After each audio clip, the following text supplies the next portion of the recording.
Welcome to Meet Me at the Corner. We are here at Columbia University, home of the Comic Book Project. From cave paintings to the paintings of ancient Egypt, everyday people depended on drawings and cartoons to tell their stories. In the beginning, comic books were collections of the daily comic strips. One of the first was The Yellow Kid. But in 1938, that all changed when Action Comics published the first Superman. Today, people consider comics an art form enjoyed by kids and adults alike. We are here today to talk to somebody who's using comic books in a whole new way. His name is Dr. Michael Bitz, and he's the director of the Comic Book Project. Let's go and see what the Comic Book Project is all about. Can you tell us a little about the Comic Book Project? Sure. The Comic Book Project is an art and literacy initiative where young people, like yourself, are creating comic books about who they are, where they come from, or important themes like the environment, or bullying, or saving money, really a wide variety of themes. And then, once they finish the comic books, we publish them and exhibit them and share them with as many people as possible, including on the web. What is the format of a comic book? The format of a comic book is panels.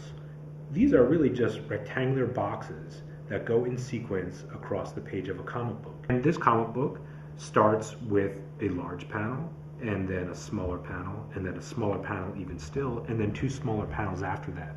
And the sequence of a comic book helps us understand how to read it, starting at the top and then going in sequence. And this boy even numbered his panels to sort of help us figure it out. When you sit down to create a comic book, what comes first, the pictures or the words? Well, it depends actually. It depends if you think of yourself as a writer or as an artist.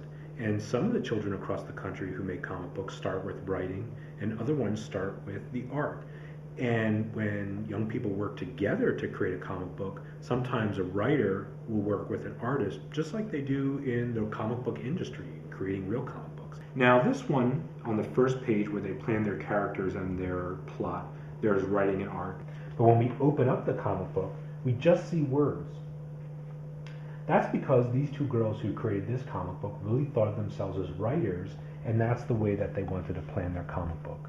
But no matter how you start the manuscript, in the end the comic book will always have art and writing in it, because that's what a comic book is. What advice can you give to kids like me who want to create their own comic book? Well, my main advice would be to be creative, because it's not really about just how great you draw or how well you write. It's really about how creative you can be and how unique your story can be and how interesting it can be as you tell it. This one is called What I See, and it's an eye looking out into the world.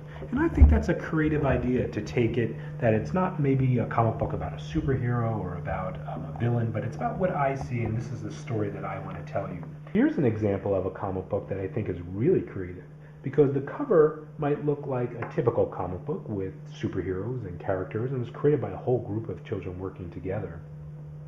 But when you open the comic book up, it actually looks very different from some of the other comic books that we've seen. It looks like pictures that were cut out, pasted onto the page, and then the writing done with a black pen. But in the end, it really is a comic book. It's sequenced into panels. There's a storyline, and the characters are talking, but it just looks different because they took a totally different and creative approach to making the comic book. Do you have any books that you would recommend for kids my age? One of the amazing things about the Comic Book Project is that we've been encouraging young people to create comic books and share them with each other. So some of the books I recommend are ones that children created, and this is a publication representing youth work all over the country. From New York City, Cleveland, St. Louis, and these can all be downloaded on the website free from comicbookproject.org.